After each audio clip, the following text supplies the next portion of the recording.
Hello বন্ধুরা, creative শ্রাবণীর Kolkata ভ্রমণের আরেকটা ট্রাভেল ব্লগে তোমাদের স্বাগত। আমার আগের ব্লগে তোমরা দেখেছিলে আমরা জাস্ট জাম্পিনে গিয়ে কতটা মজা করেছি। ভিডিওটা খুবই মজার ছিল, কি তাই না? এই জাস্ট জাম্পিন থেকে বেরিয়ে আমরা চলে গেলাম অ্যাক্সিস মলে লাঞ্চ করতে। আমি কলকাতার বাইরে থাকি বলে এই সব মলগুলো এবং নিউ টাউনের সব জায়গাগুলোতে সবসময় আসা হয় না, তাই যখন আসি বেশ ভালোই লাগে।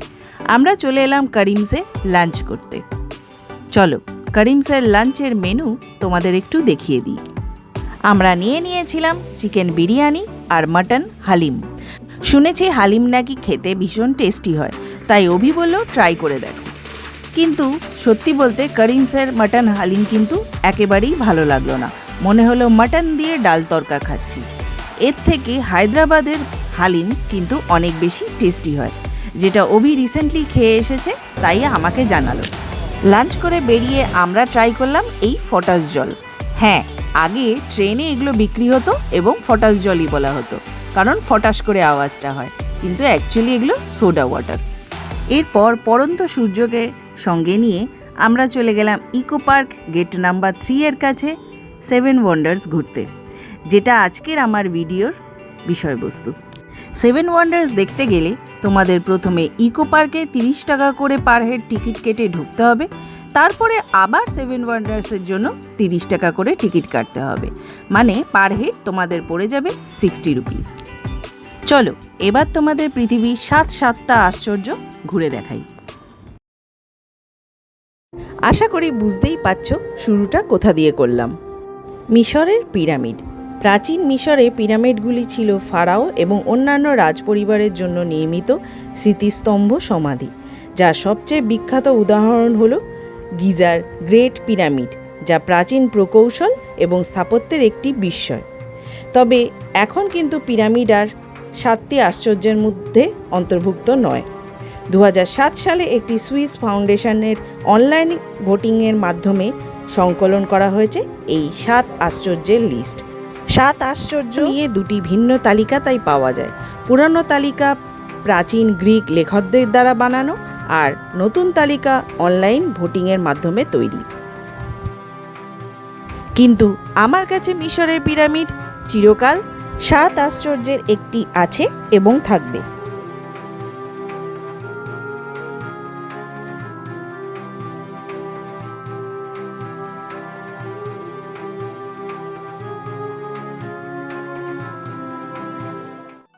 এরপর আমরা চলে যাচ্ছি দ্বিতীয় আশ্চর্য দেখতে, যেটা হলো গ্রেট ওয়াল অফ চায়না। চীনের উত্তর সীমান্তকে মঙ্গোলীয়দের হাত থেকে রক্ষা করার জন্য 220 থেকে 206 সনে চীনের প্রথম সম্রাট চিন সি হুয়ান এই প্রাচীর নির্মাণ করার উদ্যোগ নিয়েছিলেন। প্রায় 10 লাখ শ্রমিক কাজ করেছিল এই প্রাচীর নির্মাণের জন্য, এবং এই প্রাচীরের দৈর্ঘ্য হল 21,196 কিলোমিটার। এই বিস্তৃত দেওয়ালটি পূর্ব উপকূলের সাংহাই গিরিপথ থেকে শুরু হয়ে জিওয়াই গিরিপথ পর্যন্ত বিস্তৃত। প্রায়শই বলা হয় যে চীনের মহাপ্রাচীরই একমাত্র স্থান যা মহাকাশ থেকেও দৃশ্যমান। সত্য হোক বা না হোক, এই উক্তিটি কাঠামোর মহিমায় কিছুটা বিশ্বাস জাগিয়ে তোলে। তাই তো চীনের মহাপ্রাচীর পৃথিবীর এক সত্যিকারের বিস্ময়। এবার আসি তৃতীয় আশ্চর্যের কথায়। ইটালির রোম শহরের কেন্দ্রস্থলে অবস্থিত কোলোজিয়াম, যা একটি অ্যাম্ফিথিয়েটার। 2টি উপবৃত্তাকার থিয়েটার মুখোমুখিভাবে দাঁড়িয়ে এই কোলোজিয়ামটি তৈরি হয়েছে। 70-80 দশকে নির্মিত এই সৌধটির পেছনে রয়েছে এক মর্মান্তিক কাহিনী। অত্যাচারী রাজা টাইটাসের আমলে নির্মিত এই থিয়েটার উদ্বোধনের দিন প্রায় 9,000 প্রাণীকে বলি দেওয়া হয়। এখানে রোমান গ্ল্যাডিয়েটর এবং বন্য প্রাণীদের লড়াইয়ের খেলা দেখানো হতো। মূলত বিদ্রোহীদের শাস্তি দেওয়াটাই ছিল উদ্দেশ্য। তবে 2000 বছর আগে তৈরি এই সৌধ আজকের আধুনিক যুগের স্থাপত্যের পূর্বপুরুষ। এই সৌধটি নির্মাণের সময় রোমানরা প্রথম পোড়া ইট ও কংক্রিটের ব্যবহার করেন। 157 ফিট উচ্চ এবং 24,000 বর্গমিটার জায়গা জুড়ে নির্মিত এই অ্যাম্ফিথিয়েটারের প্রতিটি দেওয়ালে 250টি আর্চ দেখা যায়। এবং এখানে প্রায় 50,000-এরও বেশি মানুষের বসার জায়গা ছিল। 1349 সালে ভূমিকম্পে এই অ্যাম্পি থিয়েটার অনেকখানি ভেঙে পড়ে। তা সত্ত্বেও আশ্চর্যজনকভাবে এটি বিশ্বের বৃহত্তম অ্যাম্পি থিয়েটার হিসেবে এখনও দাঁড়িয়ে আছে। বিশ্বের চতুর্থ আশ্চর্য হল পেট্রা, জর্ডান। খ্রিস্টপূর্ব 300 সালে নাবাটিয়ান রাজ্যের রাজধানী ছিল এই পেট্রা, যা ছিল জর্ডানের একটি প্রাচীন শহর। একসময় সমৃদ্ধ বাণিজ্য কেন্দ্র হলেও অবহেলা ও অভিবাসনের কারণে পেট্রা অবশেষে খ্রিস্টপূর্ব 363 সালের ভূমিকম্পে ধ্বংসস্তূপে পরিণত হয়। ধ্বংসস্তূপের সমাধি ও মন্দিরগুলিতে গোলাপি বেলে পাথরের কাজের কারণে পেট্রাকে বিশ্বব্যাপী রোজ সিটি বা গোলাপের শহরও বলা হয়। প্রাকৃতিক আশ্চর্য ও প্রত্নতত্ত্বের অপূর্ব সম্মিলন পাহাড়ে ঘেরা এই পেট্রা শহর। 1812 সালে লুইস পরিব্রাজক জোহান লুডিক এই শহরটির ধ্বংসাবশেষ আবিষ্কার করেন, যা এখন জর্ডানের ভ্রমণ পিপাসুদের একটি প্রধান দর্শনীয় স্থান।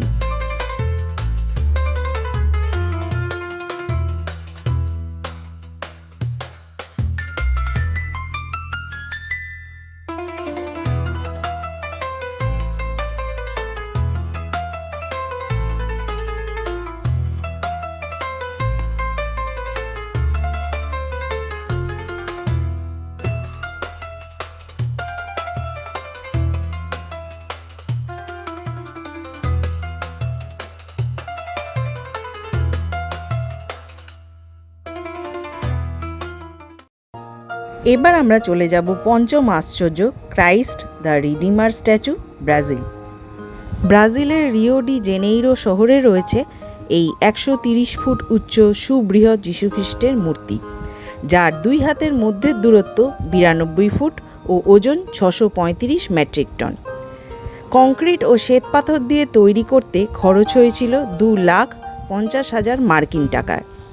9 বছর ধরে কাজ করার পরে 1931 সালের 11 অক্টোবর এই মূর্তিটির উদ্বোধন হয়। কথিত আছে যে কার্কোভাদ পর্বতের চূড়ায় অবস্থিত এই যিশু মূর্তি সমাজকে রক্ষা করেন।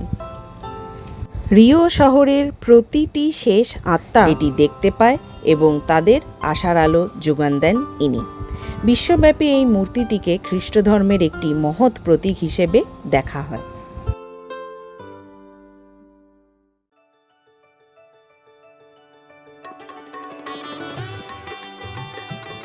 এবার আমরা চলে এসেছি ষষ্ঠ আশ্চর্য, আমাদের নিজেদের তাজমহল সম্বন্ধে কিছু জানতে।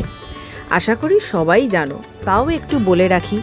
1632 সালে মুঘল সম্রাট শাহজাহান তার প্রিয় স্ত্রী মমতাজ মহলের সম্মানে তাজমহল নির্মাণ করেছিলেন, যা আজও ভারত তথা বিশ্বে ভালোবাসার প্রতীক হিসেবেই চিহ্নিত।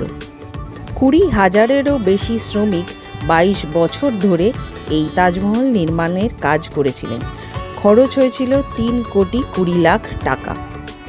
পারস্য, তুর্কি, ভারতীয় এবং ইসলামিক স্থাপত্য শিল্পের নিদর্শন দেখতে পাওয়া যায় এই তাজমহলে। 213 ফিট উচ্চ সাদা মার্বেল পাথরের তৈরি এই অপূর্ব শিল্পশৈলীকে দেখতে প্রতি বছর 30 লাখেরও বেশি পর্যটক আসেন আগ্রাতে। ভারতের উত্তরপ্রদেশের আগ্রায় অবস্থিত এই তাজমহলকে 1983 সালে ইউনেস্কো থেকে ওয়ার্ল্ড হেরিটেজ সাইটের আখ্যা দেওয়া হয়। এবার যে জায়গাটা দেখাবো তার নাম হলো মোয়াই, ইস্টার আইল্যান্ডের।